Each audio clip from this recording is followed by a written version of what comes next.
Hello everybody, welcome to my channel. So I have not done the second video of Paint with Willow, so bear with me. I did a lot of homework, but my dog, my new dog has been acting really crazy. She's like part wolf. She's big. But I had like a weird gosh, it's too bright in here, sorry guys. Is this better? No, no, that's clearly not. Maybe I'll add this one. That's as good as it gets. Anyways, so she had, like, she's teething heavy. You can see my arms. I am full of bites, like, everywhere. Full of bites. Both arms. She jumped very high from a high place and landed in my chest. And I fell backwards and I fractured my L4, what is it called? Vertebrae, and this one. And I had a hard time walking. Thanks to my husband, he helped me walk. But I mean, he had to literally, I could not move. I could not get up. I was hurting so bad. He actually had to pick me up and carry me. And he placed me in bed and everything, but then it got so painful I couldn't get up. I could barely walk. So I ended up going to the hospital. And I was there for, seemed like forever, you know. But they took it very serious, got me an MRI, and just did the whole body scan because I was injured in multiple places. And then they gave me crutches, which that was ironic. I should have filmed that, actually. It was hilarious. I'm not very good at walking with crutches. And so I was on them a few days. They said I'd probably be on them for about a couple weeks. But I've been, they're going to send me to the surgery clinic. So, and I got physical therapy. I'm actually doing well after 2 days. After 2 days of rest. And a nice husband and a good friend taking care of me. I was able to, you know, feel better, right? I'm still in pain, you know. I'm not like going to run a marathon, but I feel a whole lot better than I did. And I kept practicing walking. I pushed through the pain. It was awful. I still got my pup, but she teased hard, like really hard. So, anyways, what I was going to talk about tonight, while we're on the subject of people being there for you, I want you to never feel guilty if, so if you have a kind of a toxic ex and they haven't been nice to you, and that's the reason why you left in the first place, right? Right? You gave them enough chances.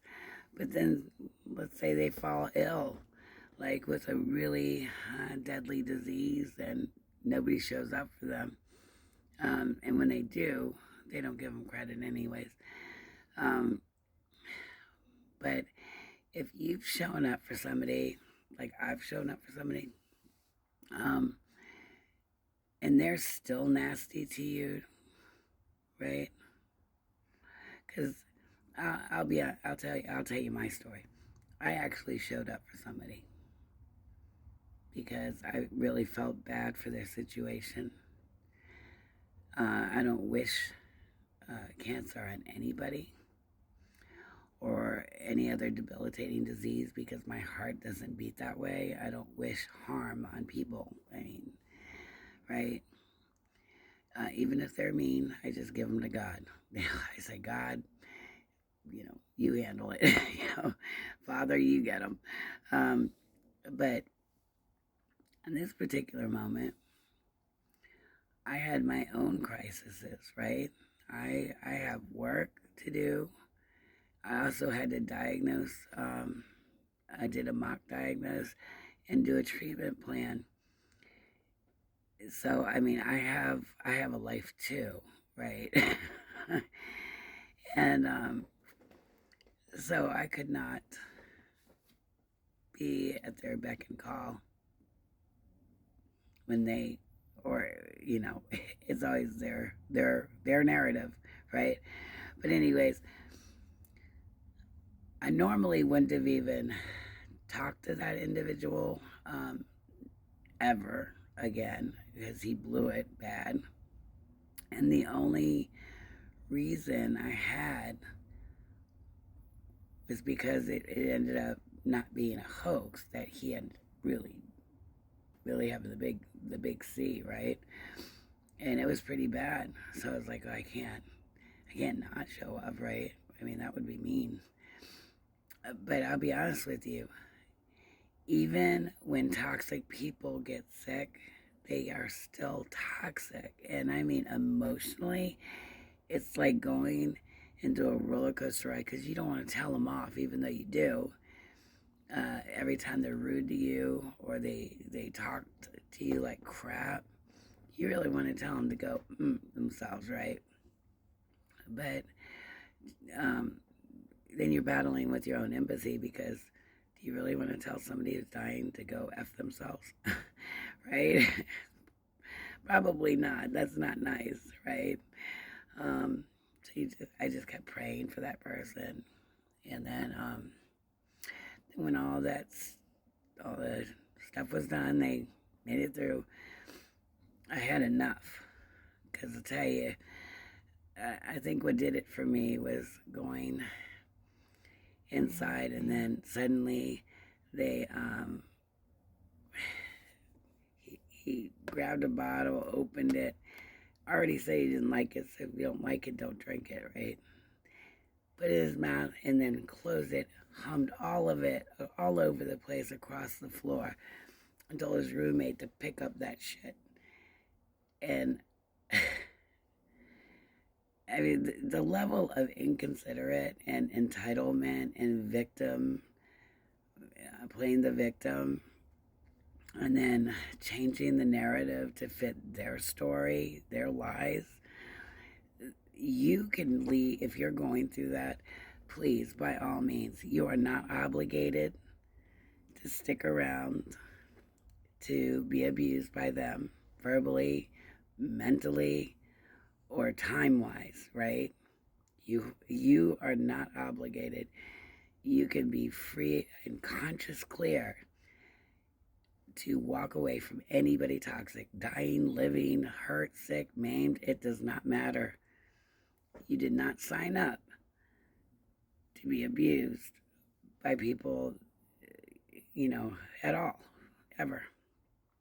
And you do not owe anybody anything. I was perfectly fine with once I said, you know what, that's it. That's it. Because obviously something's not reaching that brain of his. And the level of cruelty and all the bullshit, the BS lies, painting me as the bad guy, even though he's the liar. If his mouth is moving, he's lying. I mean, that's the kind of person. And you gotta wish people like that well, because they literally have to manipulate and con people to stay with them or threaten them to stay with them, because when people get wind of that toxic behavior, they hightail it. They hightail it. They're not going to stay on their own. They're not going to stay willing once they see that bad character. So if you are feeling guilty, and I suggest you do not stay in that and walk away, please. Please walk away. Okay? All right. I hope this helps somebody out there, because you don't, there's no excuse for abuse. I'm sorry. And I sing that to the top of the roofs. Okay? You've been there. They don't appreciate it. They're being abusive. Walk away. Do not look back and wish them well. Pray for them. Be there like that. Back. And give them lots of prayers. Okay?